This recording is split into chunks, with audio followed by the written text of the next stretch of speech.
Hola a todos y bienvenidos.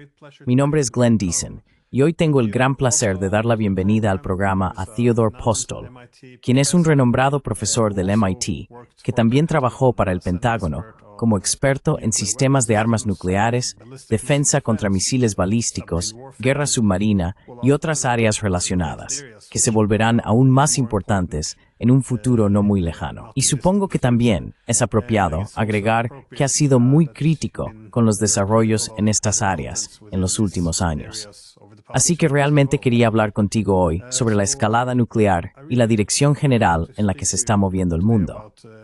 Noté que durante la guerra de Ucrania ha habido interminables súplicas de varios líderes occidentales de que deberíamos tener menos miedo a la escalada.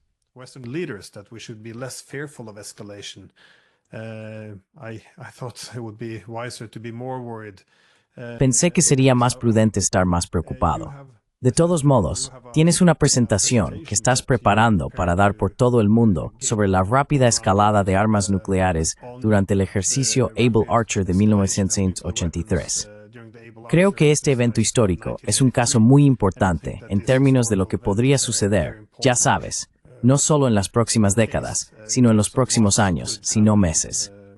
Así que creo que esta es una historia muy importante, con la que desafortunadamente no hay suficiente gente familiarizada. Así que sí, profesor Postol, estoy realmente emocionado de poder hablar contigo hoy y obtener algunas ideas sobre tu presentación antes de que comiences a presentarla por todo el mundo.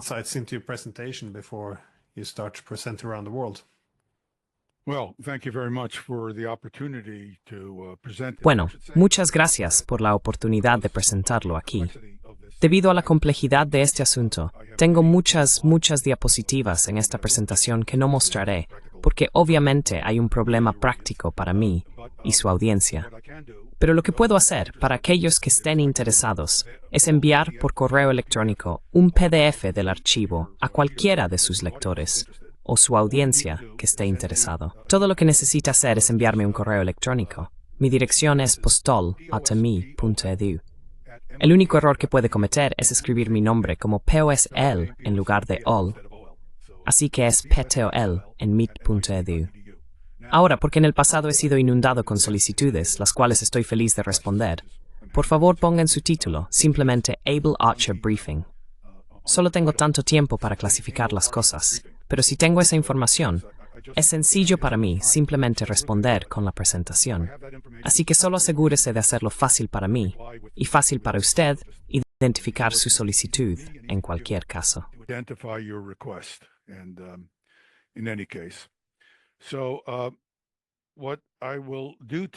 Lo que haré hoy, con la esperanza de animar a Glenn a interrumpirme, es presentarles algunas ideas que aún se están formando en mi mente sobre Able Archer y su relevancia para la situación actual. Y es muy relevante. Permítanme explicar qué es Able Archer. Able Archer fue un ejercicio que ocurrió en 1983. La forma en que se realizan estos ejercicios es que tienes un equipo rojo y un equipo azul. El equipo azul representa a los estadounidenses o la Alianza Occidental.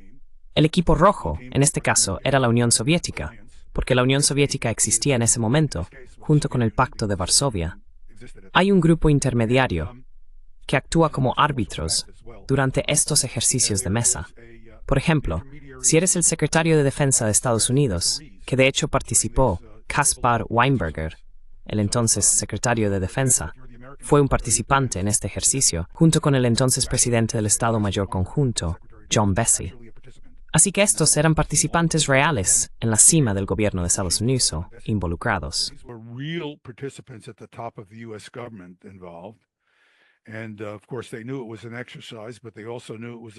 Y por supuesto, sabían que era un ejercicio, pero también sabían que era un ejercicio serio. Estaban involucrados en la toma de decisiones, lo que luego llevó a la evolución del juego. Les mostraré en términos muy breves cómo se desarrolló el juego. La lección importante de cómo se desarrolló el juego es que durante la escalada, ambos lados estaban cara a cara, por así decirlo, en una confrontación militar que inicialmente era convencional. Luego, los aliados, la Alianza Occidental, decidieron usar un pequeño número de armas nucleares para mostrar a las fuerzas soviéticas avanzadas que Occidente tenía la intención de detenerlas. La situación postulada era que las fuerzas soviéticas estaban en un avance convencional sobre Europa Occidental y estaban haciendo un progreso muy significativo.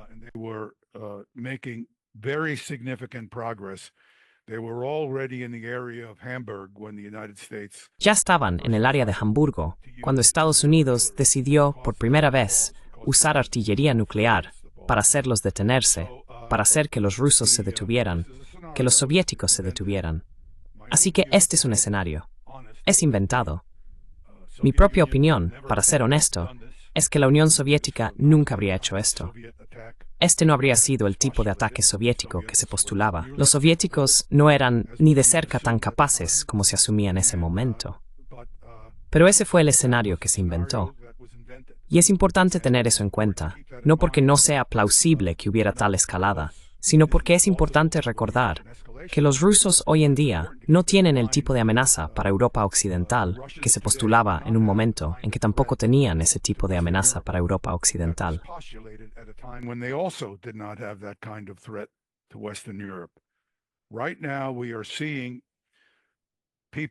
En este momento, estamos viendo a personas que deberían ser responsables en roles de liderazgo político, hablando sobre la posibilidad de que el próximo paso de Putin, después de que de alguna manera tome Ucrania, lo cual nunca ha sido su intención, y la historia lo demuestra, pero que de alguna manera Putin luego avanzará hacia Europa Occidental.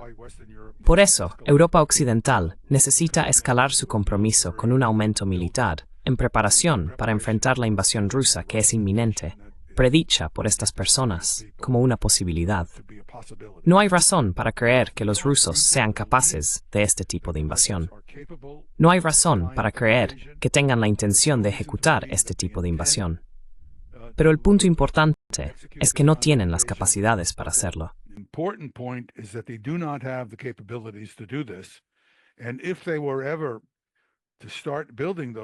Y si alguna vez comenzaran a desarrollar esas capacidades, lo sabríamos, y lo sabríamos durante años. Así que no hay razón para reaccionar a este tipo de escenarios falsos y engañosos que podrían provocar una reacción potencial de Rusia. Podríamos tener un ciclo de acción-reacción si la gente no es prudente, pero esto ocurriría a lo largo de muchos años, probablemente al menos una década. Y no lo necesitamos. Por razones económicas, como Glenn Deason podría discutir con mucha más sabiduría que yo, esto tendría un efecto catastrófico en la situación económica actual de Europa Occidental, que ya es mala debido a la guerra. Así que hay muchos problemas en torno a esta falsa amenaza de una invasión rusa que salen a la luz cuando se empieza a analizar la situación. Pero por ahora, permítame centrarme en la situación con respecto a Able Archer.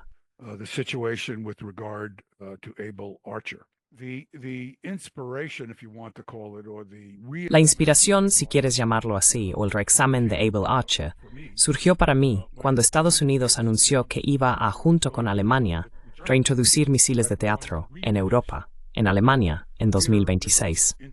Hasta donde yo sé, no ha habido ninguna declaración sobre que estos misiles sean nucleares. Pero permítanme asegurar a su audiencia, no hay absolutamente ninguna manera de que estos misiles no sean nucleares. Así que esto es una táctica por parte de los responsables políticos en Alemania y en Estados Unidos para no informar al público europeo de que misiles balísticos nucleares y misiles de crucero serán desplegados si los planes no se cambian en Alemania a partir de 2026. Ahora, ¿por qué digo que tienen que ser misiles nucleares? La razón es que estos misiles no tienen absolutamente ninguna capacidad militar de importancia si no son nucleares.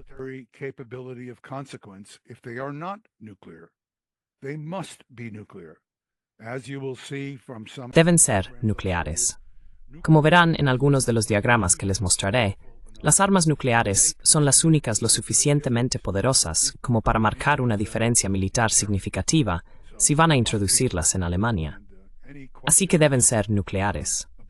Cualquier pregunta sobre que no sean nucleares es claramente obvia cuando se observan los efectos de las armas nucleares. Ahora, un punto importante que enfatizaré en esta charla son los efectos de las armas nucleares.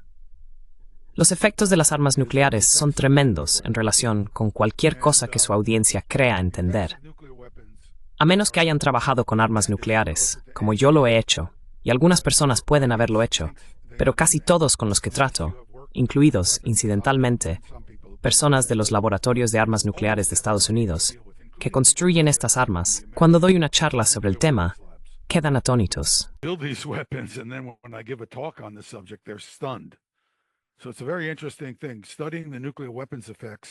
Entonces, es algo muy interesante. Estudiar los efectos de las armas nucleares es un tema importante y diferente al de las armas nucleares en sí. Pero hay tres efectos de las armas nucleares que las hacen extraordinariamente letales. Cualquiera de estos efectos sería extraordinariamente letal, pero los tres juntos hacen que estas armas sean esencialmente asesinas letales de personas en áreas urbanas, si esas áreas urbanas fueran atacadas con armas nucleares. Y esas áreas urbanas serían absolutamente con certeza atacadas porque contienen centros de mando, instalaciones industriales, áreas de concentración, sitios de comunicación, muelles y otras instalaciones, como centros ferroviarios.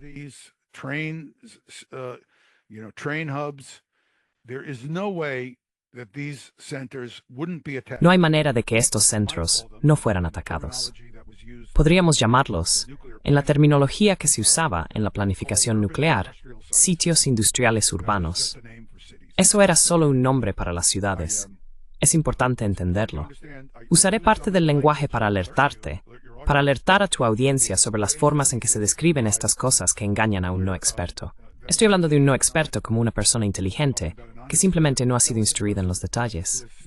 Bueno, el más serio y letal de estos efectos de un arma nuclear, número 1, es el destello térmico, la luz y el calor de la bola de fuego nuclear.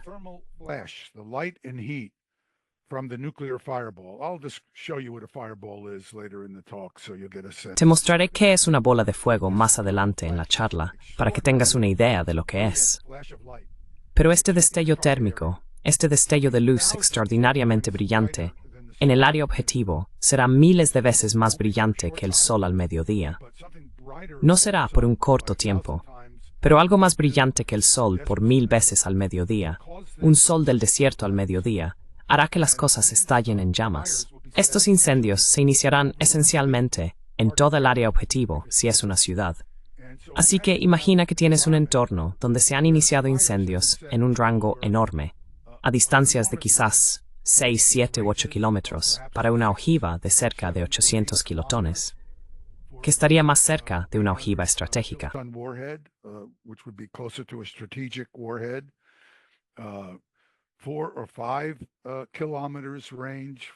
4 o 5 kilómetros de alcance para una ojiva de 100 kilotones. 2 o 3 kilómetros de alcance para una ojiva de 10 kilotones. Y esos son los rangos aproximados de las ojivas que se utilizarían.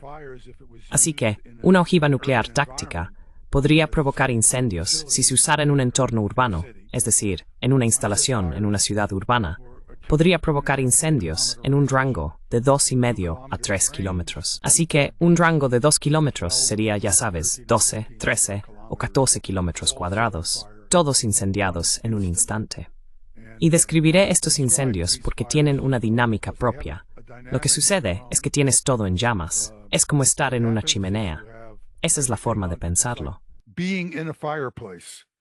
That's the way to think of it. You're in a fireplace. Estás en una chimenea, y en la chimenea hay vientos enormemente fuertes soplando, generados por el movimiento ascendente del aire caliente de la región en llamas a tu alrededor. La temperatura del aire en la ciudad se elevará por encima del punto de ebullición del agua en las calles, y los vientos tendrán la fuerza de un huracán. Nadie sobrevive a eso. Así que ese es el entorno más letal, creado inmediatamente por una explosión nuclear. El siguiente entorno más letal es la lluvia radiactiva que ocurre en la instalación objetivo inmediata y a favor del viento. Pero en el área objetivo inmediata, en aproximadamente una hora, los materiales radiactivos caerán al suelo desde la detonación nuclear.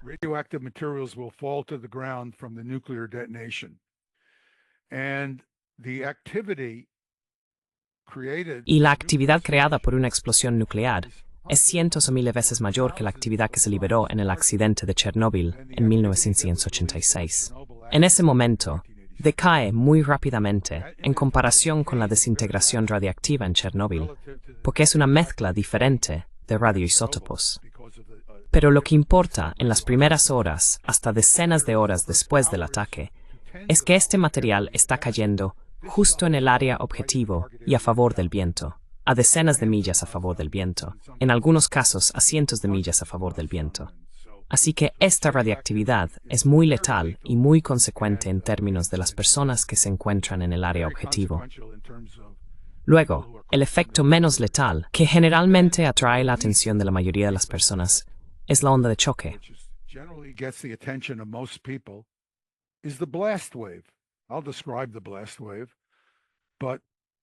Describiré la onda expansiva, pero debes entender desde el principio que la onda expansiva, que es extraordinariamente violenta y de largo alcance, es realmente la menor de las amenazas para la supervivencia que un individuo lo suficientemente desafortunado como para estar en el área objetivo tendría que enfrentar.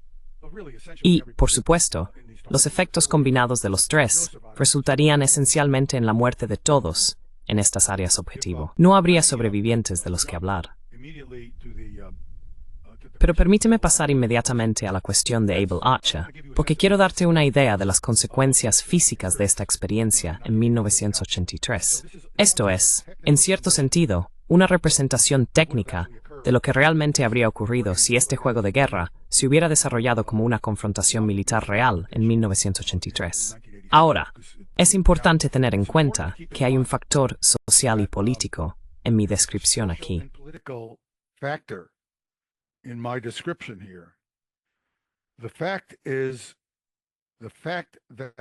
El hecho que es abrumadoramente importante, en cierto sentido técnico, pero también social, político y militar, es que estas armas nucleares son tan destructivas.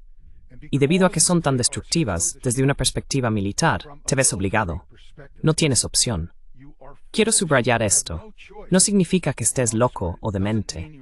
Conozco a muchos soldados que entienden los efectos de las armas nucleares y que no están en absoluto locos. De hecho, son muy reservados respecto al uso de armas nucleares, porque entienden lo que estoy a punto de describirles. Pero debido a que estas armas son tan letales y tan capaces, como planificador militar y tomador de decisiones, no tienes más opción que tan rápido como puedas intentar destruir las capacidades de ataque nuclear del enemigo.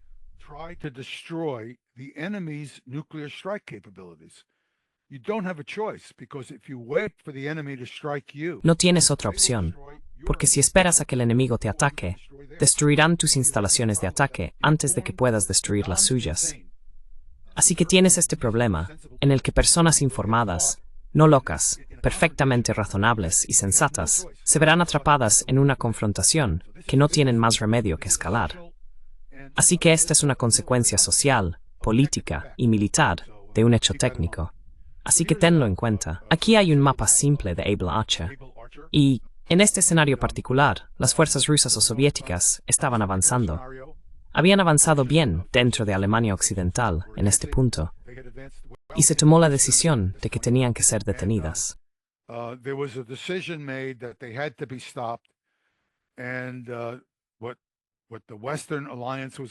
Y lo que la Alianza Occidental iba a hacer era usar un pequeño número de armas nucleares tácticas. Estas habrían sido armas que se habrían entregado principalmente desde artillería nuclear. Entonces, si miras en la parte inferior de este mapa en blanco, verás un tipo de círculo de color rosa pálido que indicaría la ubicación. Para simplificar, asumiremos que casi todas las armas estaban en el rango de 10 a 15 kilotones, que era el caso, y esas habrían sido explosiones nucleares tácticas. Entonces, lo que sucedió es que, como ves, se usaron alrededor de 11 o más armas de artillería nuclear táctica para causar una pausa en el avance soviético. Se usaron principalmente en la línea entre Alemania del Este y del Oeste.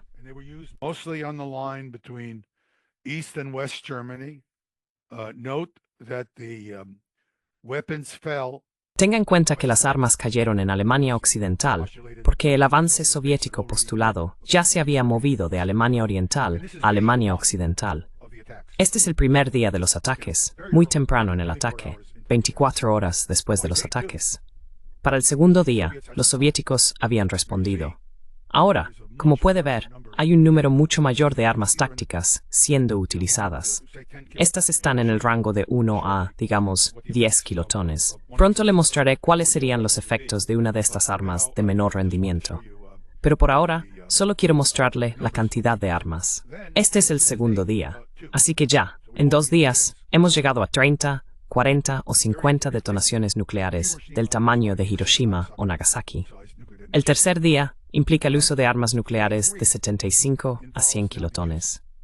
75 to 100 kiloton nuclear weapons. So, those, if you look down at the Entonces, esos, si miras en la parte inferior del documento, el mapa, estos se llamarían armas nucleares de teatro.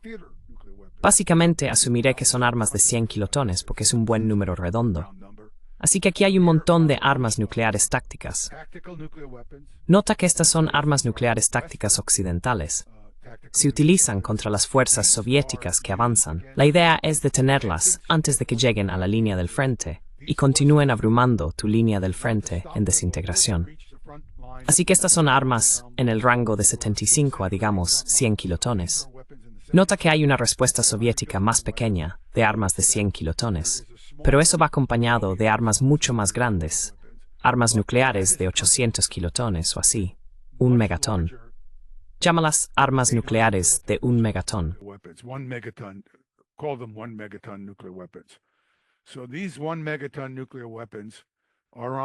Así que estas armas nucleares de 1 megatón están en todas estas ciudades alemanas, y en realidad también en ciudades holandesas, porque son centros de apoyo logístico. En el caso de la Alianza Occidental, solo hay unas pocas ciudades polacas que son atacadas, porque son fuentes logísticas. Este es el día 3, 72 horas después de la primera arma nuclear. Para las 96 horas, hemos utilizado armas hasta Polonia. Este es el cuarto día de los ataques. Observe estas armas a lo largo de esta línea de ataque. Estas son armas de 100 kilotones. Estas son grandes armas nucleares. These are 100 kiloton weapons. These are big nuclear weapons. And why are they along this line? Because ¿Y por qué están a lo largo de esta línea? Porque hay cruces de ríos aquí. Y como te mostraré más adelante, el hecho de que haya puentes en estos cruces de ríos requiere que se detonen armas nucleares de bastante alto rendimiento para destruir los puentes. Te mostraré fotografías de Hiroshima y Nagasaki que muestran que, aunque las ciudades fueron completamente destruidas, los puentes sobre los ríos no lo fueron. Entonces, cuando miras esto desde el punto de vista del planificador militar, el planificador militar no quiere destruir el pequeño pueblo que resulta ser el hogar de estos puentes, pero tienen que derribar el puente para detener el avance del enemigo. to stop the enemy advance. So you have all of these weapons being used, plus Entonces tienes todas estas armas siendo utilizadas. Además, aquí en el norte de Polonia tienes una gran instalación portuaria y quieres detener los refuerzos que llegan a través de esa instalación también. Así que este es el día 4, 96 horas desde el inicio del ataque. Básicamente, este es el día 4 de la situación. Y miramos el día 5. Aquí está la situación. Para el día 5, cientos de armas nucleares están detonando por toda Europa y Gran Bretaña.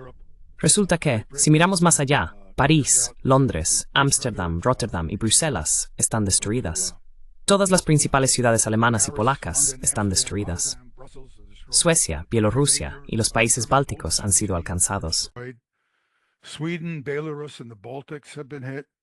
Japan, South Korea, the Philippines, Singapore, Japón, Corea del Sur, Filipinas, Singapur, Hawái y Alaska ya han sido golpeados. Así que el siguiente paso son ataques nucleares generales por cada lado contra ciudades e instalaciones militares en los Estados Unidos y la Unión Soviética. Para el quinto día, hemos escalado a una guerra nuclear general. Lo que estás viendo en el mapa aquí es solo la parte de la guerra nuclear que está asociada con los ataques en el norte de Europa. El norte de Europa fue la chispa, el lugar de inicio para la situación que llevó a la escalada general. Así que si ahora preguntamos, ¿cómo se ven estas detonaciones? Quiero decir, tratemos de entender. Estos son pequeños círculos en un mapa.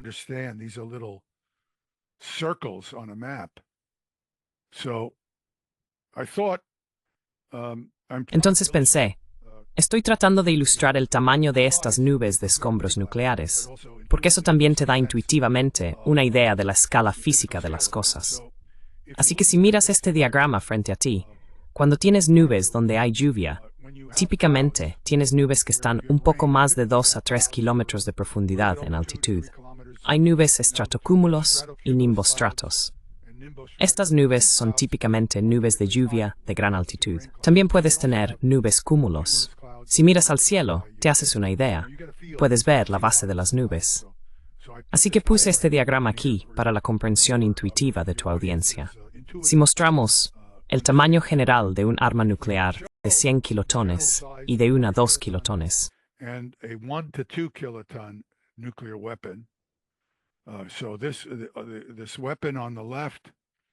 Entonces, esta arma a la izquierda sería un proyectil de artillería que entrega un arma nuclear de bajo rendimiento. Un rendimiento mucho menor, por un factor de 10, que la mayoría de las armas representadas por los pequeños puntos rosa pálido, círculos rosas que viste en el gráfico. Así que estas son nubes de escombros de un arma nuclear muy pequeña. Esta es un arma nuclear de 100 kilotones. Así que esta sería una nube de escombros de armas del tamaño de estas armas aquí. Así que estas serían armas nucleares de 100 kilotones. Estas serían armas nucleares de 10 kilotones. Lo siento. Así que muchas armas nucleares de 100 kilotones. Y estas serían de 10 kilotones. Lo siento. Así que estas serían armas nucleares de 1 megatón. Así que estas son armas de mucho mayor rendimiento. Y te mostraré muy pronto cómo se ven esas armas.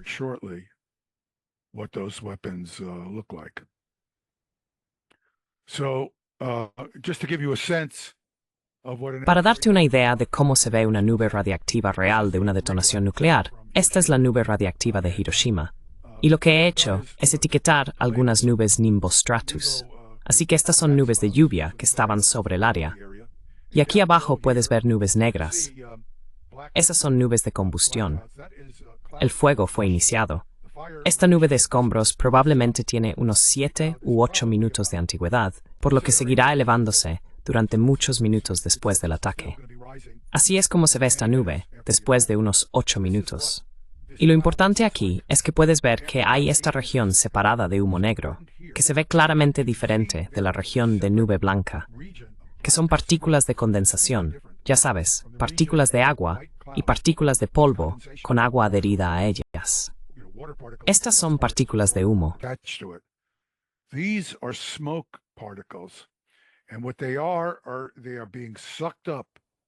Y lo que son, están siendo absorbidos y están subiendo flotantemente desde el área de combustión en el suelo. Y como te mostraré, este es el comienzo de un incendio masivo de una intensidad extraordinaria en el suelo, que tiene el efecto de elevar las temperaturas del aire en las calles por encima del punto de ebullición del agua y las velocidades del viento a fuerza de huracán. Aquí hay otro ejemplo de la nube. Esto es de Nagasaki, que también fue afectado de la misma manera. Así que esto te da una idea de cómo podrían verse estas nubes de escombros. Y aquí lo que simplemente he hecho es mostrarte las nubes de 100 kilotones. Así que esas son las nubes que son los círculos más grandes. Y luego, los círculos más grandes son las nubes de 1 megatón. Ahora, nota que 1 hora después de su detonación, esta contiene 1000 veces más tractymahith que la de Chernobyl.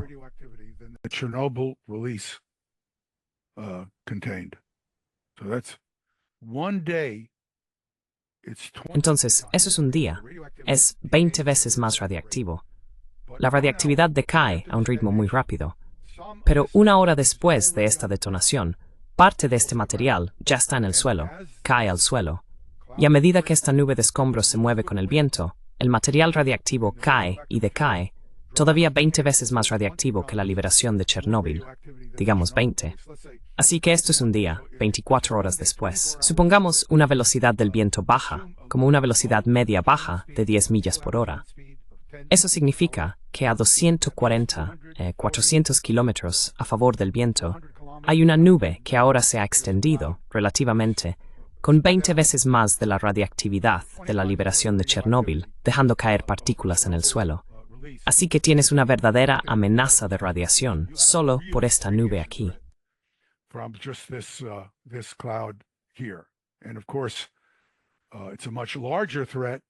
Y por supuesto, es una amenaza mucho mayor, 10.000 veces más radiactividad, una hora después del ataque. La nube es más alta, por lo que tardará más tiempo en llegar al suelo, pero no tiene que ser mucho para crear un ambiente extremadamente peligroso y letal en el suelo. Entonces, lo que sucede es que esta nube de escombros que les estoy mostrando ahora, un día después, está a unos 300 o 400 kilómetros de distancia. Esta nube radiactiva se extiende y deja caer este material letal en el suelo. Así que estos son solo, no los repasaré, porque si la gente quiere las diapositivas pueden obtenerlas. Pero esta es la razón por la que podría ser necesaria una explosión de 100 kilotones en una ciudad pequeña. Esto es Nagasaki.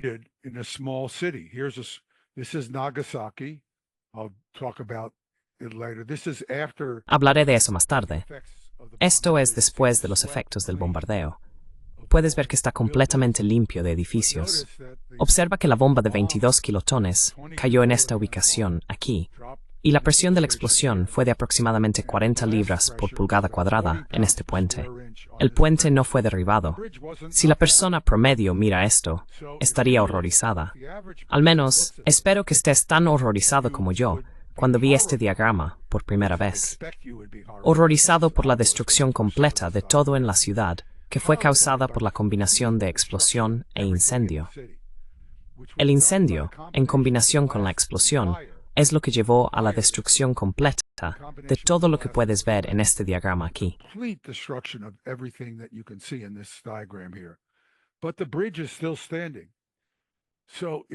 Pero el puente sigue en pie. Así que si eres el planificador militar en Alemania Occidental y sabes que este puente seguirá en pie, ¿qué va a pasar si los ejércitos soviéticos atraviesan esta área después de que hayas lanzado un arma nuclear de bajo rendimiento? Sabes que es radiactivo, pero pueden refugiarse en sus vehículos y cruzar el puente lo más rápido posible para minimizar su exposición. Puede que no puedas detener su avance. Así que lo que haces es recurrir a estos explosivos nucleares de 100 kilotones que te mostré en los diagramas anteriores.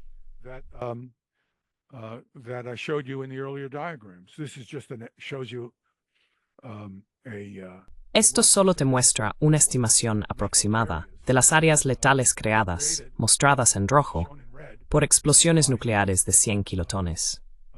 Recuerda que en el caso de Polonia había líneas y líneas de estas armas nucleares de 100 kilotones. Y por supuesto, este también era el caso en Alemania Occidental y en las partes occidentales de Europa. Esto no es un intento de mostrar lo que realmente ocurriría en la realidad. Toda el área estaría cubierta con radiación letal. Todo estaría cubierto con radiación letal. Así que no habría ningún lugar al que pudieras ir, excepto bajo tierra, si hubieras construido refugios. Una representación parcial, solo una representación muy parcial, de nubes radiactivas de algunas de las armas nucleares más grandes.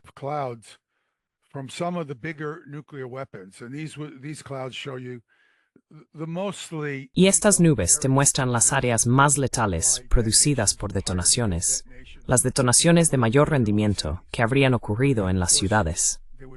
Y por supuesto, habría cientos de nubes más pequeñas, producidas por las detonaciones de 10 kilotones y por las detonaciones de 100 kilotones.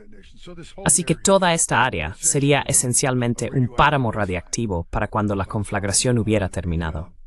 No voy a pasar por esto. Estos son gráficos de radiación para aquellas personas que estén interesadas. Estarán en las diapositivas si alguien los quiere. Esta es una imagen de un hombre desafortunado que está muriendo por las etapas finales de envenenamiento por radiación. Puede que haya estado expuesto a la radiación, probablemente semanas antes, por lo que no estuvo expuesto al nivel máximo de radiación, que serían los niveles de exposición de la mayoría de las personas en la mayoría de las áreas que mostré en los mapas anteriores.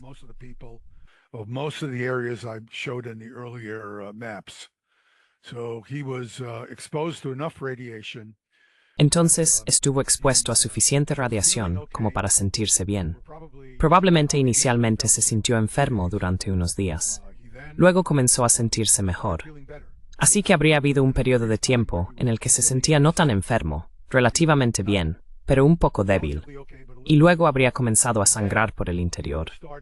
Puedes verlo sangrando de las encías, aquí y en su piel, y habría muerto de una hemorragia interna masiva, porque una de las consecuencias del envenenamiento por radiación es que tu sangre, la sangre de una víctima, ya no coagulará. Y así mueres como moriría un hemofílico. Ya sabes, simplemente una hemorragia interna masiva. Y este es el tipo de muerte que muchas personas en el extremo inferior de la escala de exposición sufrirían dentro de unas pocas semanas de la exposición.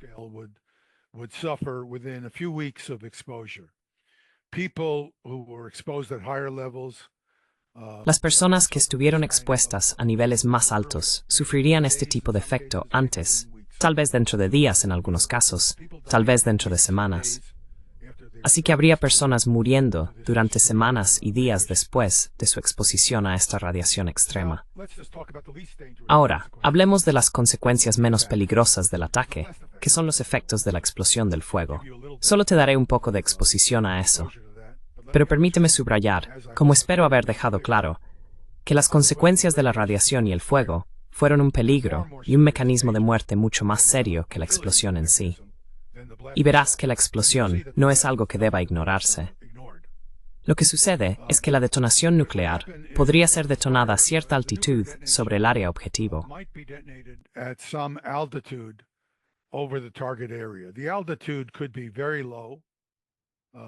La altitud podría ser muy baja o algo alta. No entraré en una discusión detallada sobre por qué se hace esto. Básicamente, la razón por la que se hace esto es que tienes una onda de choque primaria que se genera a partir de la bola de fuego misma, a medida que se expande rápidamente hacia afuera y comprime una capa de aire. Esa capa de aire comprimido luego se propaga por sí sola hacia afuera, como se muestra en esta línea aquí. Así que esto es lo que se llama el choque primario.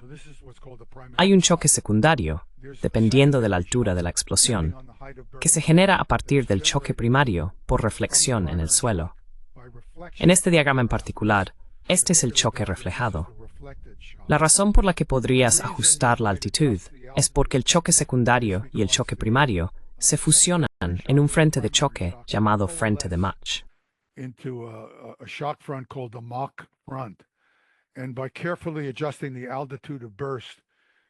Y al ajustar cuidadosamente la altitud de la explosión, puedes aumentar la sobrepresión en el suelo, dependiendo del rango máximo de sobrepresión que quieras producir en el suelo. Este diagrama en particular muestra el área más grande donde ocurre una sobrepresión de 15 libras por pulgada cuadrada. Pero ya sabes, estos son detalles técnicos que realmente son en gran medida irrelevantes, porque la explosión no es el principal asesino, como espero haber dejado claro. Esta es una imagen de la primera bola de fuego temprana de la prueba nuclear Trinity, que produjo aproximadamente 25 kilotones de explosión. Así que eso fue aproximadamente el doble del rendimiento de la bomba que destruyó Hiroshima, y aproximadamente el rendimiento de la bomba que destruyó Nagasaki. And roughly the yield of the bomb that destroyed Nagasaki. The bomb in Nagasaki was 22 kilotons. We know that. La bomba en Nagasaki fue de 22 kilotones. Sabemos eso. Note que es 6 milésimas de segundo. Así que esta es un arma de bajo rendimiento, y la bola de fuego es mucho más pequeña que la de armas de mayor rendimiento. No entraré en una discusión sobre la escala en absoluto, pero también note que los vientos a velocidades de tal vez una sobrepresión de explosión de alrededor de 6 libras por pulgada cuadrada, que podría ocurrir a un rango de 2 kilómetros, son de casi 200 millas por hora. Esto se debe a que la onda de choque en sí es muy larga en duración, en relación con la onda de choque que experimentarías de una explosión convencional. Aquí nuevamente, puedes ver los efectos de la coalescencia de la onda de choque primaria y secundaria aquí. Primary and secondary shock coalescing here. This is the primary shock.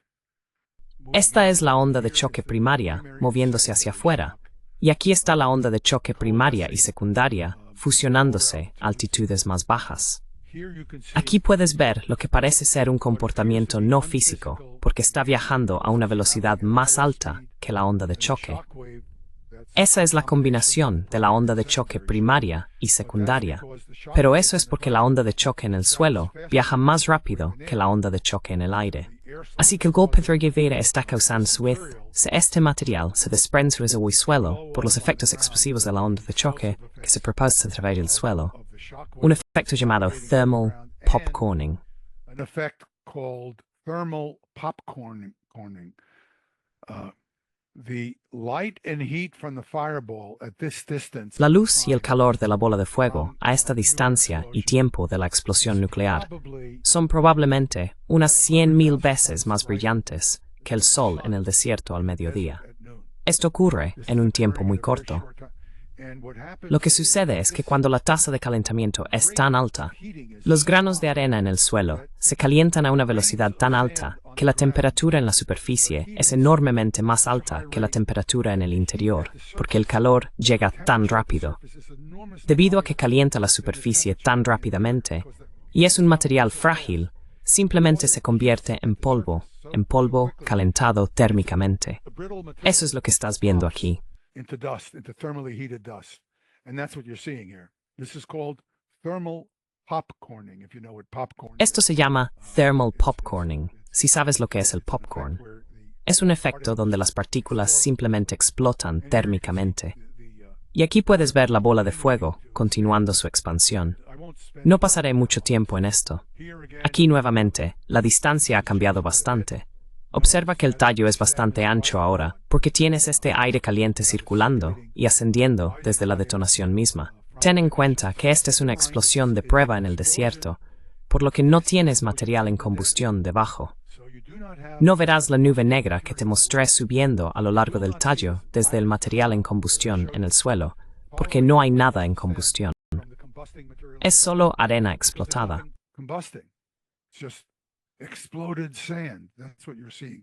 Superheated, exploding sand. Eso es lo que estás viendo. Arena sobrecalentada y explotando, levantada por el calentamiento térmico, el efecto de palomitas térmicas y la onda expansiva al pasar. Así que aquí está, todavía en un momento posterior. Te estoy mostrando la bola de fuego a 6 milésimas de segundo. Esto es a los 9 segundos. Así que esto es bastante tiempo después, pero te muestra cómo la bola de fuego se ha expandido a un tamaño aproximadamente de las dimensiones mostradas aquí, muchos cientos de metros, y su volumen ascendente de aire caliente está creando esta nube de hongo circular. Y aquí está la bola de fuego a 5 centésimas de segundo. Y luego, nuevamente, aquí está la onda expansiva que se produce, un esquema de la onda expansiva. A cartoon of the blast wave. Now notice that the blast wave. Ahora observe que la onda expansiva es una capa de aire comprimido. No es solo un frente de aire comprimido, es una capa. Así que tiene el efecto de envolver su objetivo, porque la onda expansiva dura fracciones de segundo a segundos. De hecho, tiende a durar un segundo o más. Un segundo es mucho tiempo para esto, porque la velocidad del sonido es de 1100 pies por segundo, es decir, 300 metros por segundo. Así que si pasa sobre usted y la capa tiene cientos de metros de ancho, va a presionar sobre todo el objeto durante periodos de décimas de segundo a segundos. Así que aquí hay una secuencia de eventos. So here is a sequence of events. So keep in mind that what we're showing now. Así que ten en cuenta que lo que estamos mostrando ahora es la luz inicial de la bola de fuego. La bola de fuego aún no es tan brillante como lo será, así que se va a volver más brillante. Esto va a ocurrir, en este caso particular, en unas pocas décimas de segundo, porque se trata de una prueba de arma nuclear de bajo rendimiento realizada por Estados Unidos. Ahora vemos que esto es aproximadamente 1 o 2 décimas de segundo después de que la bola de fuego se ha encendido. Lo que estás viendo ahora es el frente del edificio quemándose. Por supuesto, la luz entraría por las ventanas y prendería fuego a las cortinas, estructuras interiores, tapicería, sillas, ya sabes, todo tipo de objetos internos.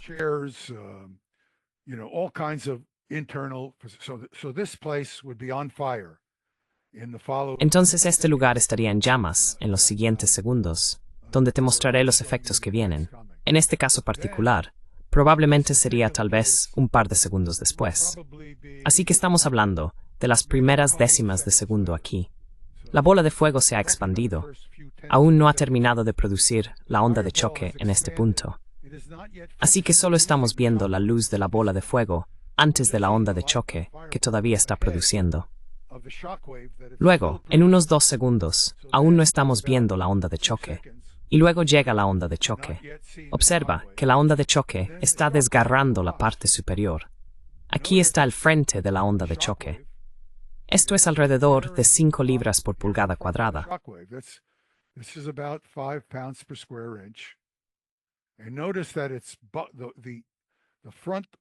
Y observe que las paredes frontales del edificio se están combando a medida que llega la onda expansiva.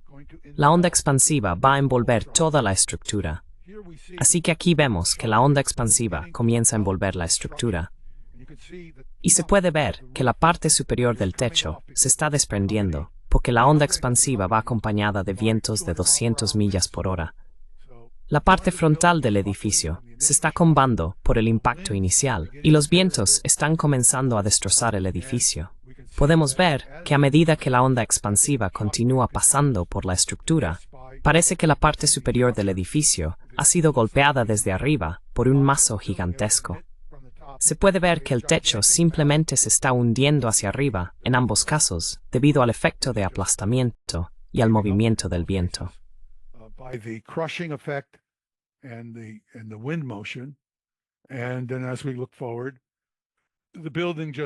Y luego, al mirar hacia adelante, el edificio simplemente se desintegra explosivamente. Ahora, en este caso, así es como se ve el edificio después de la prueba. Dices, bueno, ¿por qué queda algo allí? Bueno, no quedaría nada en una situación normal, porque esto se habría quemado en un incendio violento que habría durado horas en la ciudad. No verías nada más que cenizas en su ubicación. Pero esta fue una prueba en el desierto, así que este edificio estaba cubierto con tejas de asbesto.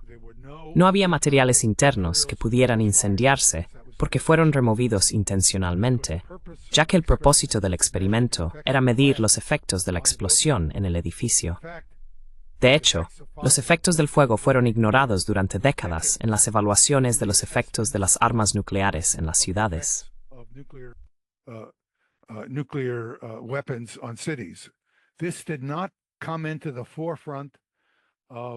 Esto no llegó a la conciencia estadounidense, la conciencia del público, hasta que escribí un artículo en 19, creo que fue en el 86, de hecho, titulado Los efectos de los superincendios en objetivos civiles. Este efecto fue ignorado hasta que se dio a conocer a través de este artículo, que fue ampliamente difundido porque lo presenté como el artículo principal en un foro de la Academia Nacional de Medicina en Washington. Llegó a los periódicos. Fue publicado, discutido en el Congreso, y la gente comenzó a hacer preguntas a nivel congresual. ¿Por qué las personas de defensa civil no incluyen los incendios? Así que esto tuvo un efecto importante, me alegra decir, en la percepción de los verdaderos efectos de las armas nucleares en nuestra sociedad. Pero cuando digo nuestra sociedad, me refiero también a Europa Occidental.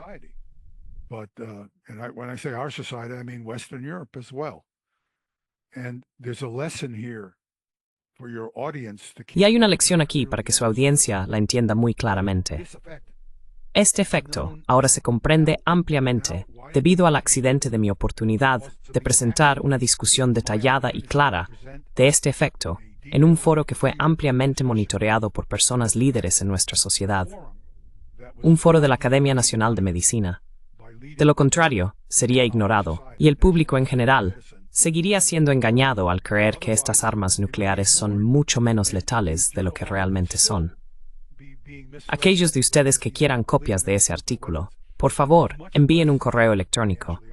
Sin embargo, envíen un correo electrónico por separado.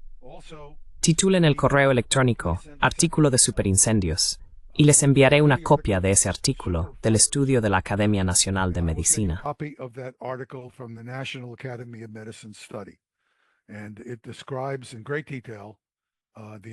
Y describe con gran detalle los efectos de estos superincendios, y marcó una gran diferencia, me complace mucho decirlo.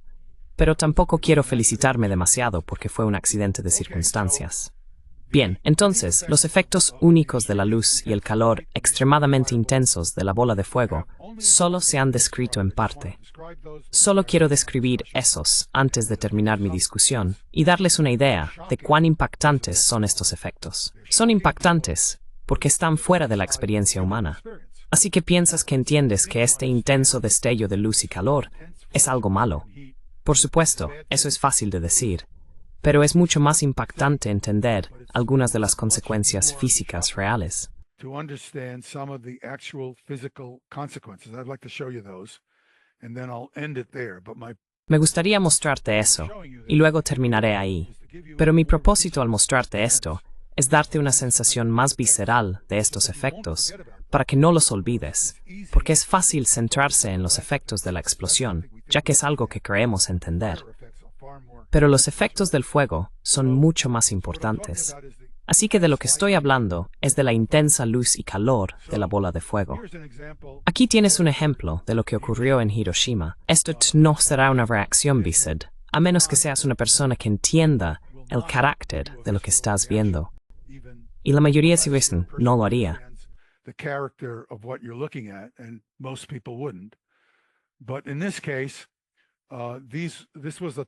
Pero en este caso, se trataba de una baldosa donde había otras baldosas encima, y la parte de la baldosa que estaba expuesta a la luz y el calor de la bola de fuego está ampollada por su exposición a la luz y el calor.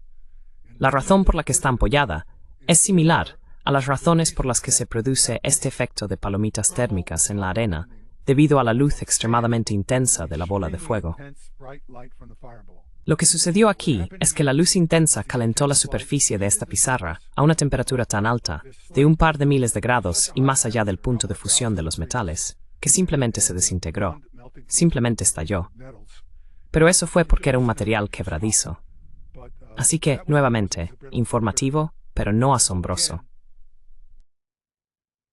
Informative but not astonishing. This might astonish you. Esto podría sorprenderte, y elegí esta fotografía porque es asombrosa. Aquí había una niña. Estaba jugando, obviamente, y sucedió que estaba en medio de un salto, donde estaba saltando sobre una cuerda que estaba atada a esta boca de incendio, boca de agua, en el momento de la explosión. Lo que ves es su sombra en la pared, porque la luz y el calor de la bola de fuego cayeron sobre su cuerpo, y porque cayó sobre su cuerpo, no cayó sobre la pared. En la pared ves que el ladrillo es de un color mucho más claro. Eso es porque la superficie del ladrillo se desprendió debido a la exposición a la intensa luz y calor, de manera similar a la pieza de pizarra que te mostré antes.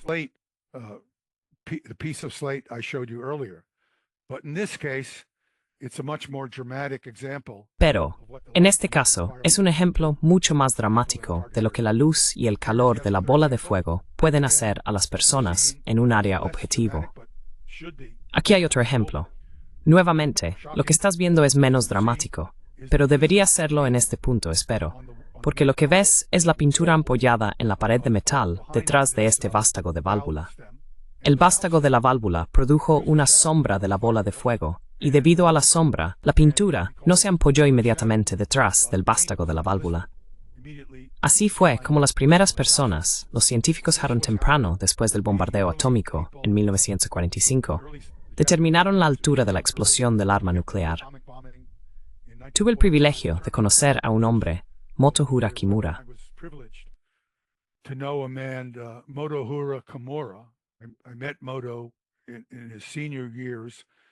Conocí a Moto en sus años mayores y estaba involucrado en medir la altura de la bomba atómica. Lo conocí cuando estaba visitando mi laboratorio, cuando yo todavía estaba haciendo ciencia, visitando desde Japón. Un hombre maravilloso que me enseñó mucho de sus experiencias personales como científico en Japón. Aquí hay otro ejemplo impactante de los efectos de la luz y el calor de la bola de fuego. No creo que necesite describírtelo mucho. Nuevamente, la pintura en la pared estaba ampollada, pero la escalera y la persona que estaba frente a ella interceptaron la luz. Y por supuesto, la persona resultó gravemente quemada y ciertamente murió después del ataque. Aquí hay otro ejemplo impactante de cómo la luz de la bola de fuego puede afectar un objeto. Fireball can affect an object. In this particular case, we're looking at a material. En este caso particular, estamos observando un material que es obviamente claro y oscuro, tiras de material oscuro y tiras de material claro. Ahora, la luz del meteoro, cuando cayó sobre el material negro en ciertos puntos, hizo que el material negro, el hecho de que el material fuera negro, significaba que absorbía preferentemente la luz del meteoro y estallaba en llamas, mientras que el material blanco reflejaba suficiente luz como para no estallar en llamas. Así que aquí hay un efecto, donde se puede ver que el color real del material tuvo un efecto en la forma en que el material reaccionó al brillante meteoro, de una manera que se puede entender. Pero por supuesto, es impactante. O debería ser impactante si no estabas al tanto de este tipo de efecto.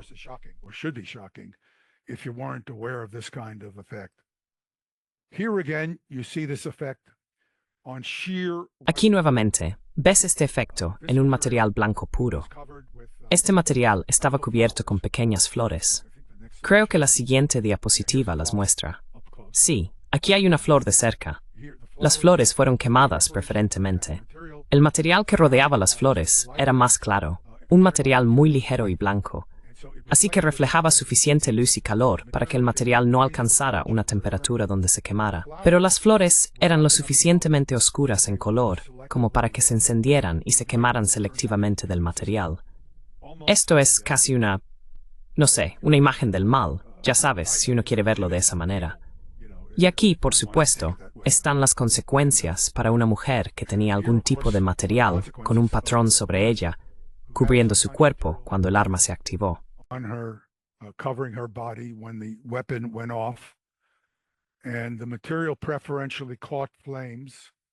Y el material preferentemente se prendió fuego y quemó su piel. Puedes ver que algunas partes del material reflejaron suficiente luz y calor como para que no se quemara. Pero por supuesto, sufrió quemaduras graves. Esta desafortunada mujer ciertamente habría muerto por los efectos combinados de quemaduras severas en su cuerpo, que llevaron a infecciones y muerte, y la exposición a la radiación, el destello de radiación, rayos gamma y neutrones de la explosión, que le causaron enfermedad por radiación. Así que aquí nuevamente, los efectos combinados de tener su sistema inmunológico deprimido por la exposición a la radiación y, por supuesto, el impacto de las quemaduras severas, que luego llevaron a infecciones, hicieron que la efectividad de matar por los efectos combinados de las bombas fuera mucho mayor de lo que habría sido de otra manera.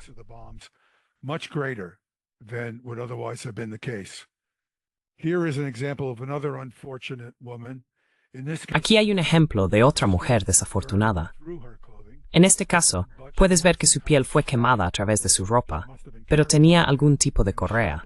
Debía estar llevando algo, y la correa era lo suficientemente gruesa en su hombro y su espalda como para protegerla de los efectos. Así que solo para volver a enfatizar los efectos, esto es Nagasaki antes de la explosión, y aquí está después de la explosión. Nota de nuevo, desde la parte más temprana de esta charla, si estuvieras viendo esto desde el punto de un planificador militar, dirías, Dios mío, el puente todavía está allí. Los soviéticos todavía pueden usarlo. Necesitamos golpear ese puente.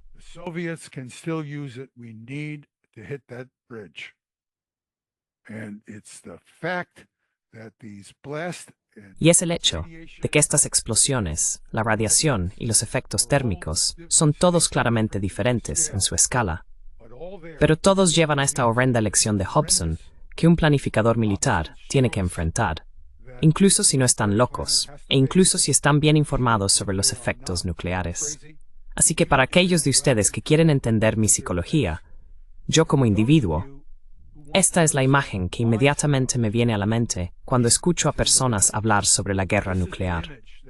Las personas que hablan sobre la guerra nuclear y no saben nada sobre sus efectos físicos, no tienen idea de lo que están hablando.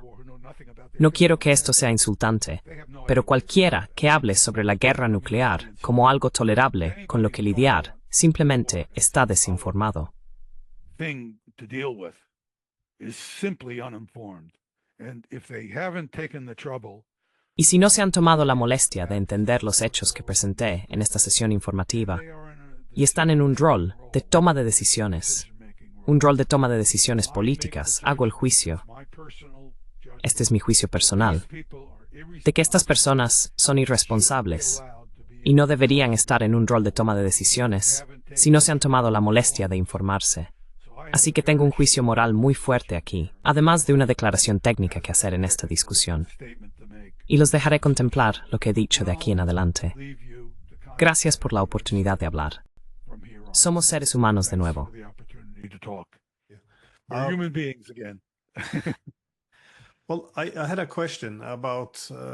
Bueno, tenía una pregunta sobre las consecuencias de este ejercicio militar, porque el ejercicio Able Archer en 1983 convenció a los soviéticos de que era simplemente una cobertura para un ataque de primer golpe. Sí, una consecuencia secundaria, muy peligrosa, que no discutí. Sí, por eso casi terminamos en lo que se suponía que era un ejercicio convirtiéndose en una guerra nuclear real. El ejercicio habría sido de hecho real, una realidad. Sí, lamentablemente, y por eso tenía curiosidad. Dejando de lado la parte técnica, esta falta de miedo y falta de comprensión hacia la contraparte, ¿cómo ves esto? Porque no me estar realmente cerrada, de estar realmente expuesto a dar un paso atrás,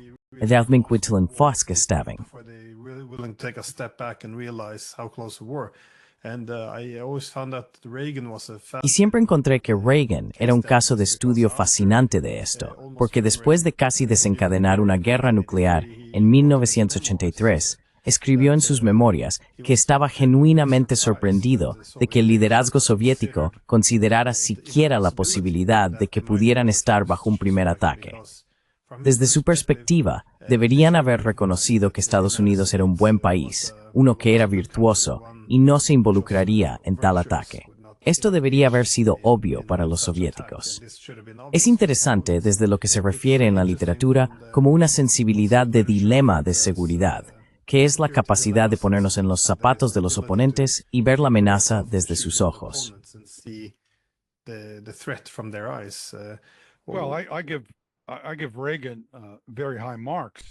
Bueno, le doy a Reagan muy buena calificación por lidiar con algo que era existencial, lo cual no entendía antes.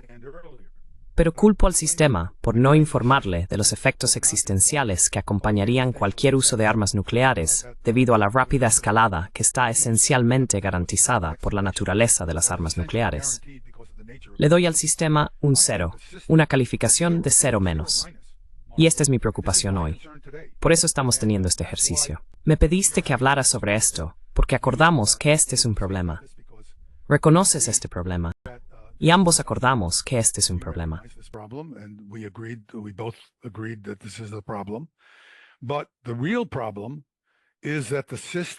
Pero el verdadero problema es que los sistemas que apoyan el liderazgo político, nuestras supuestas personas de inteligencia y nuestros supuestos asesores militares, no les dicen a estas personas, en roles de toma de decisiones, lo que necesitan saber. Todos los que tienen algún papel en la toma de decisiones con respecto a las armas nucleares deberían ver la charla que acabo de dar.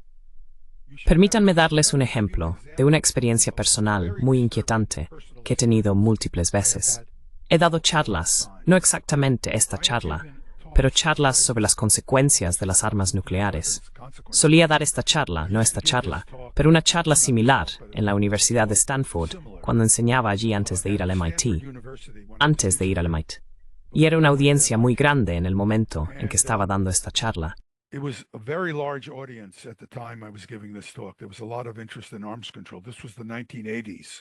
Había mucho interés en el control de armas. Esto fue en los años 80, cuando había inquietud global e interés público.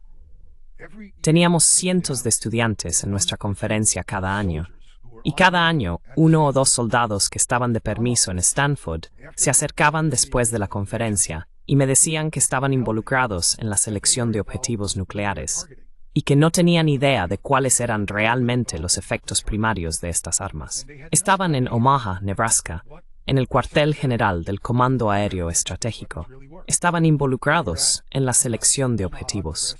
Conocí al cuartel general del Comando Aéreo Estratégico porque cuando estaba en la Marina, antes de ir a Stanford, tenía responsabilidades que me llevaban al Comando Aéreo Estratégico.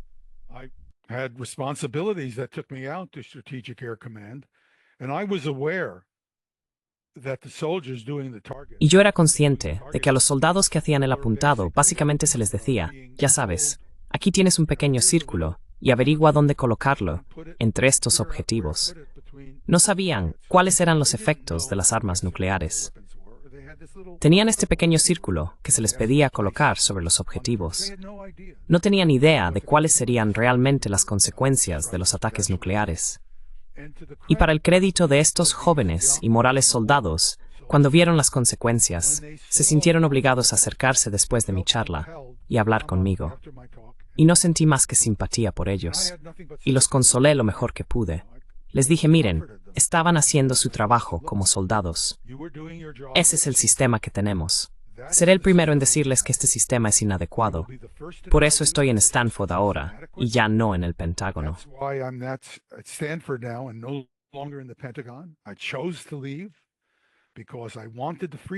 Elegí irme porque quería la libertad de poder informar al público sobre las consecuencias de estas armas nucleares. Y eso es todo lo que hice durante mis primeros años en el foro público. Fue más tarde cuando comencé a hablar sobre la defensa antimisiles y todos estos otros temas importantes, porque ese era mi trabajo como académico en estos asuntos. Pero mis primeros días después de salir del sistema, de liberarme de su yugo, fueron para tratar de informar a la gente, tanto a los soldados como a los civiles, sobre las horrendas consecuencias de estas armas. Y sé que los soldados con los que trabajé no tenían idea de lo que estaban haciendo. Y no los culpo por ello más de lo que culpo a Ronald Reagan. Sabes, el sistema no los informa.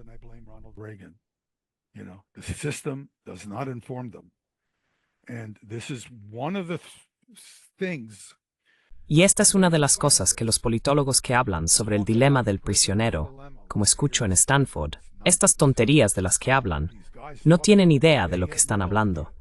No estoy hablando de ti, Glenn, porque sé que eres un politólogo serio, pero trato con estas personas en Stanford, que son teóricos. No aprenden los hechos, pero tienen teorías. Y no entienden cuáles son las consecuencias del uso nuclear. Pero tienen el dilema del prisionero, y bla, bla, bla. Y no entienden lo que están haciendo. Y no eligen informarse. Y este es uno de los mayores peligros del establecimiento de la ciencia política.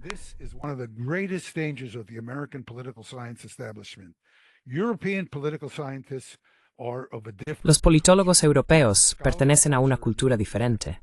La cultura académica en Europa es distinta, aunque me temo que también tienen sus víctimas de esa cultura, pero nada como lo que se ve en Estados Unidos. Y estas personas, particularmente aquí en Stanford, piensan que son la forma más elevada de teóricos políticos. ¿Sabes? John Mearsheimer. Él es simplemente... es un tipo sucio. Tiene suciedad por todas partes, mirando los detalles. Pero ellos están por encima de todo eso. Y estas personas son, en mi opinión, de las más peligrosas, porque hablan con los responsables de la toma de decisiones políticas. Y esto es lo que tenemos en el nivel más alto del gobierno de Estados Unidos. Estas personas no están informadas, y parece que este es exactamente el mismo problema en el liderazgo político de Europa.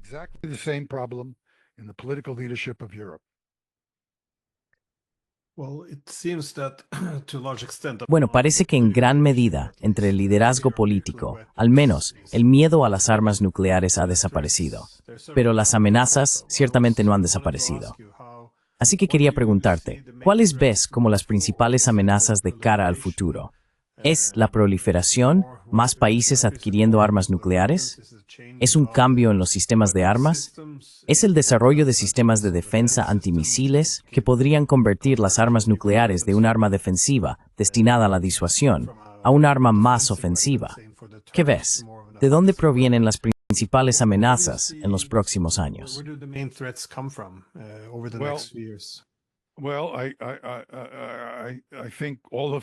Bueno, creo que todo lo anterior. Lamento decirlo. La preocupación estadounidense por las defensas antimisiles tiene dos consecuencias desastrosas. De hecho, estamos viendo las consecuencias desastrosas desde 2002, cuando la administración Bush se retiró del Tratado ABM de 1972. En esencia, la administración Bush destruyó toda la estructura sobre la cual se construyeron las limitaciones de armas en la segunda mitad del siglo XX. Porque el Tratado ABM de 1972 fue fundamental para los tratados de limitación de armas que siguieron.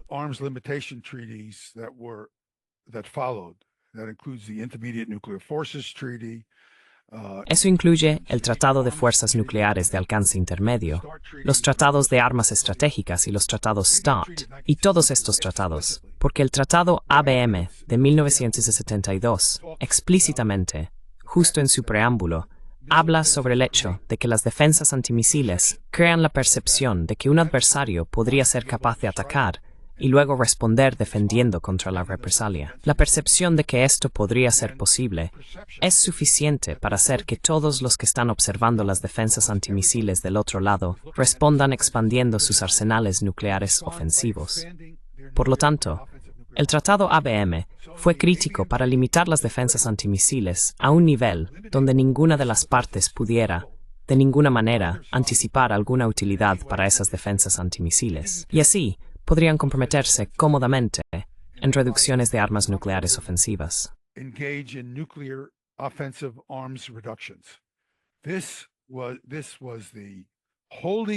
Este fue el santo grial de la reducción de armas. Esta fue la clave para la reducción de armas. Ahora, avanzando con las defensas de misiles estadounidenses, lo cual hemos hecho después de abrogar el Tratado ABM, e incluyo a mis amigos demócratas, que lo empeoraron mucho más que los republicanos, porque el sistema Aegis es una decisión mucho peor que la decisión de construir la defensa de misiles basada en tierra. El sistema Aegis tiene todos estos interceptores, ninguno de los cuales puede hacer nada. El sistema Aegis es inútil como capacidad técnica. Inútil. Pero si eres un planificador militar ruso, lo miras y dices, ¿qué van a hacer los estadounidenses después?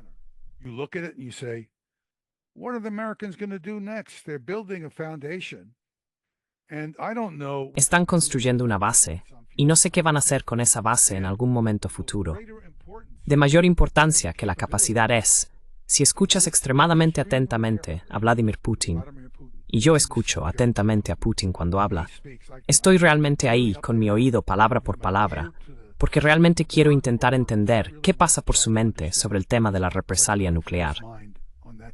El mensaje que recibo, si escucho atentamente a Putin, es que no tiene miedo de que los estadounidenses puedan construir una defensa antimisiles con cualquier capacidad.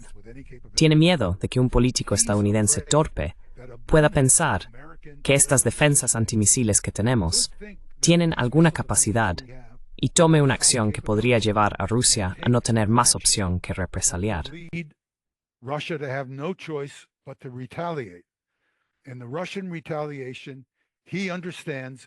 Y la represalia rusa, él entiende, resultaría en la destrucción de Rusia junto con Estados Unidos.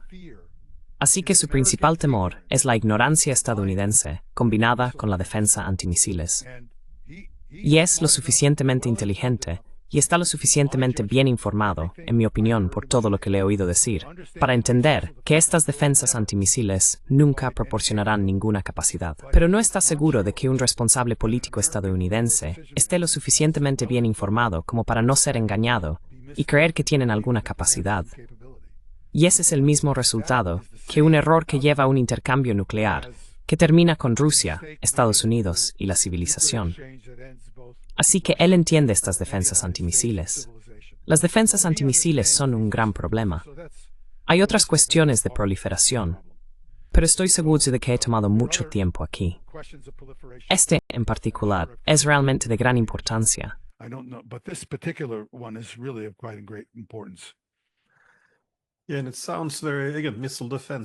Sí, y suena muy, de nuevo, defensa antimisiles. Todo suena muy defensivo y no provocativo. Pero incluso el escudo de defensa antimisiles más competente no sería capaz de detener un primer ataque ruso, dada la cantidad de armas, o un segundo ataque. Sí, pero por eso la preocupación a menudo es que está destinado como un arma ofensiva. porque la mejor efectividad que tendría sería interceptar no el primer ataque ruso, sino el ataque de represalia ruso después de un primer ataque. Así que de nuevo, lo que sea que sobreviva. Pero he escuchado lo mismo en Moscú.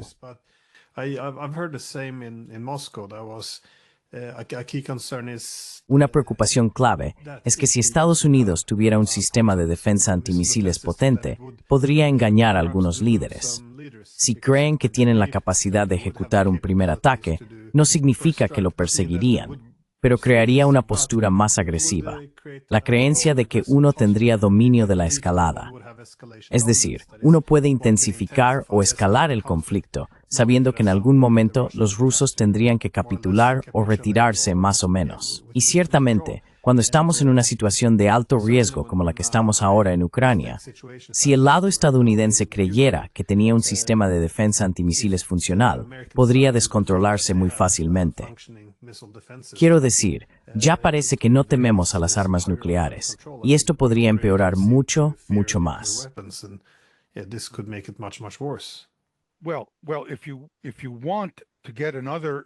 Bueno, si quieres obtener otra perspectiva mía, o una opinión mía sobre por qué creo que los llamados expertos en políticas que trabajan para el presidente son un grupo de personas absolutamente peligrosamente ignorantes, mira la reacción del lado estadounidense al despliegue ruso de este sistema. Lo llaman Poseidón.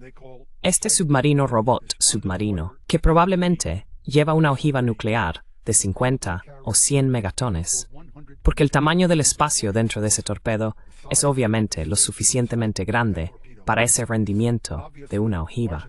Y la razón por la que Putin mostró ese dispositivo a todos. Quiero decir, tienes que ser un tonto para creer que él estaba sentado allí y que un camarógrafo casualmente estaba mirando por encima de su hombro y nadie lo detuvo de grabarlo en video.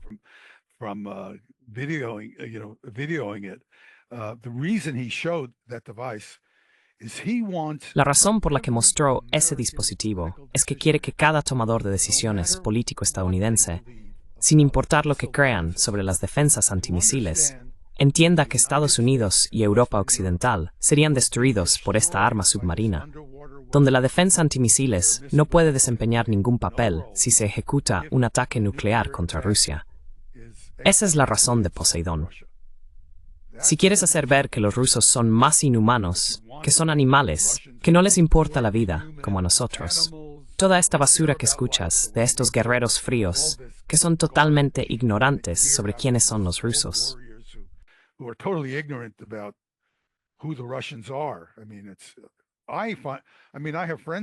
Quiero decir, tengo amigos en Rusia. Lo encuentro insultante. Me siento insultado como estadounidense cuando los escucho hablar de mis amigos rusos. ¿Sabes? Es increíble para mí. Pero por eso tienes a Poseidón.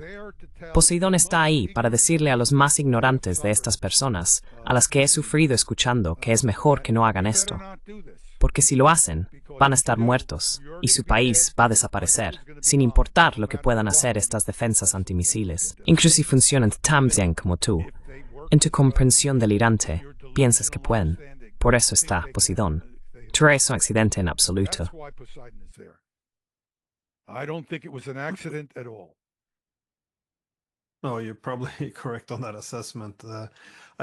No, probablemente tengas razón en esa evaluación. Mi última pregunta era solo en términos de próximas interrupciones o amenazas. Hemos hablado en el pasado sobre el plan de Stellar-Middlesters de desplegar estos nuevos misiles en Alemania.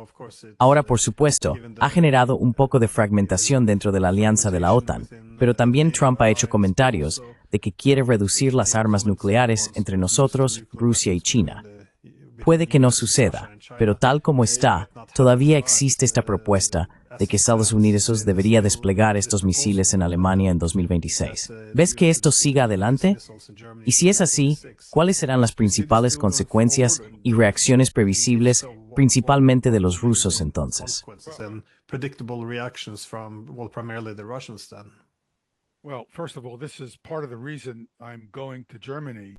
Bueno, en primer lugar, esta es parte de la razón por la que voy a Alemania para hablar el 24 de marzo. Y por cierto, voy a volver a Alemania tantas veces como la gente quiera escucharme. Quiero decir, Voy a hablar en todos los lugares donde la gente quiera escucharme sobre las consecuencias para Alemania si estas armas regresan a Alemania en 2026, porque la situación reflejará la situación de 1983. Alemania será el punto de ignición para una guerra nuclear global que será más probable si esas armas se colocan en Alemania. Y lo voy a decir de manera tan contundente, porque esa es la verdad.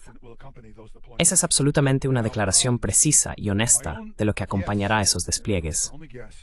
Ahora, mi propia suposición, solo puedo suponer, es que si Trump tiene éxito con los rusos en normalizar la relación entre Rusia y Estados Unidos,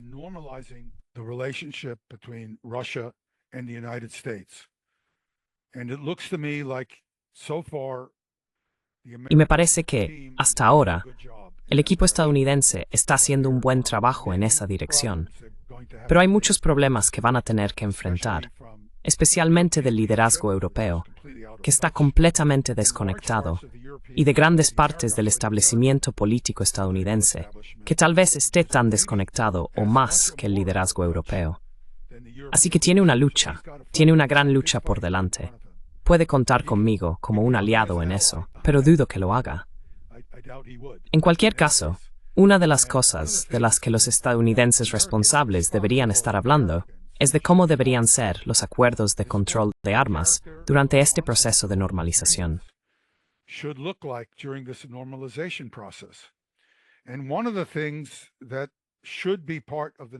Y una de las cosas que debería ser parte del proceso de normalización es el restablecimiento del Tratado INF.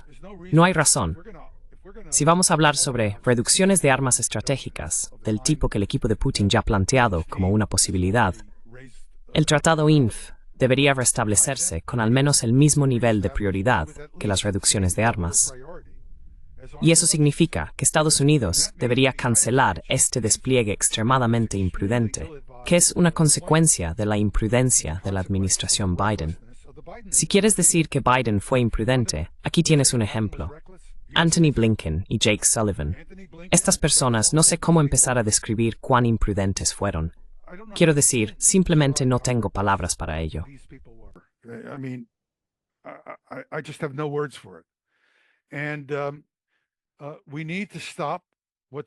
Y necesitamos detener lo que ellos comenzaron.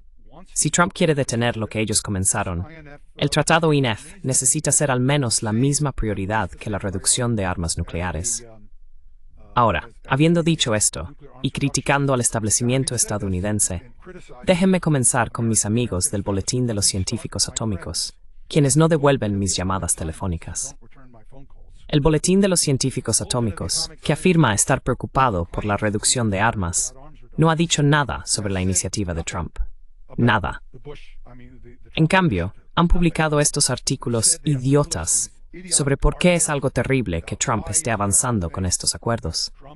Estas personas, que son los guardianes de este reloj que se supone que nos indica el peligro de la guerra nuclear, no están escuchando a nadie porque no puedo comunicarme con ellos por teléfono.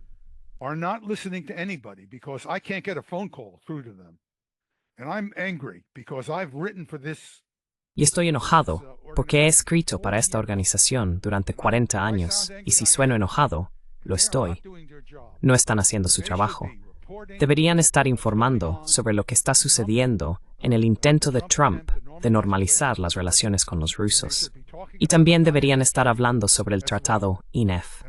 Espero que algunos de ellos o alguien de su audiencia esté escuchando y vaya, hable con estas personas y les diga, no están haciendo su trabajo como un responsable por reloj nuclear. Necesitan salir de su pequeño club y comenzar a escuchar y pensar. Lamento decir esto. Espero que no corten esto de nuestra discusión, porque esto necesita ser escuchado en los Estados Unidos. De todos modos.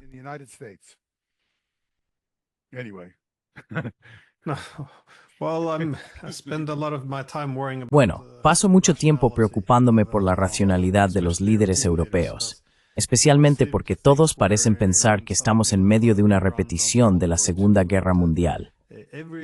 Cada discurso político termina con una referencia a Hitler. Piensan que los rusos son el nuevo Hitler. Se quedan atrapados en sus narrativas muy extrañas, donde se obsesionan con que Ucrania tiene que unirse a la OTAN, porque Rusia nunca se atrevería a atacar a la OTAN. Y luego, en la siguiente frase, dicen, bueno, tenemos que detener a Rusia ahora, porque después de Ucrania va a atacar a la OTAN. Es solo que ya sabes, un segundo, los rusos están atrasados, luchando con palas.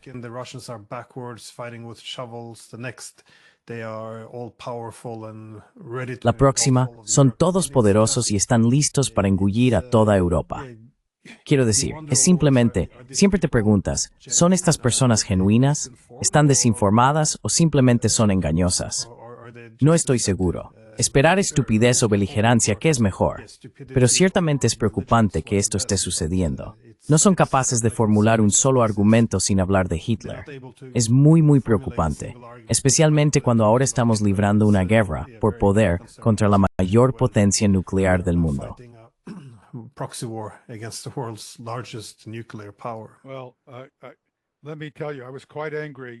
Bueno, déjame decirte, me enojé bastante cuando hablé en la ONU, y el representante alemán de la ONU me acusó de tener chutzpah.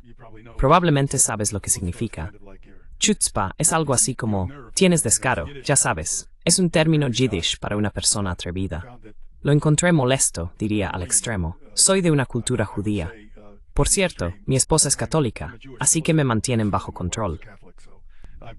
Y que el representante alemán use ese término cuando miras cómo Hitler tomó el control de Alemania. Porque el liderazgo político lo que estaba haciendo en ese momento, y se lo permitió.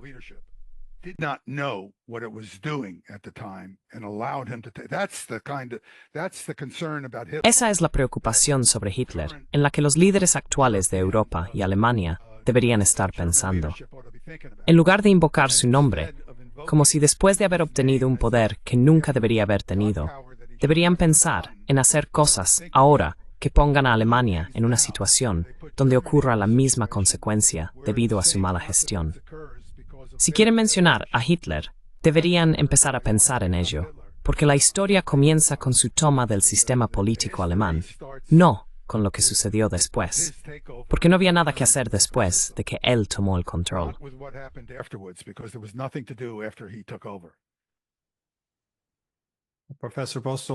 Profesor Postol ha sido muy generoso con su tiempo. Así que solo quiero agradecerle de nuevo y espero que podamos discutir temas relacionados en el futuro. Gracias de nuevo, muchas gracias. Aprecio la oportunidad contigo. Aprendo mucho con lo que te escucho.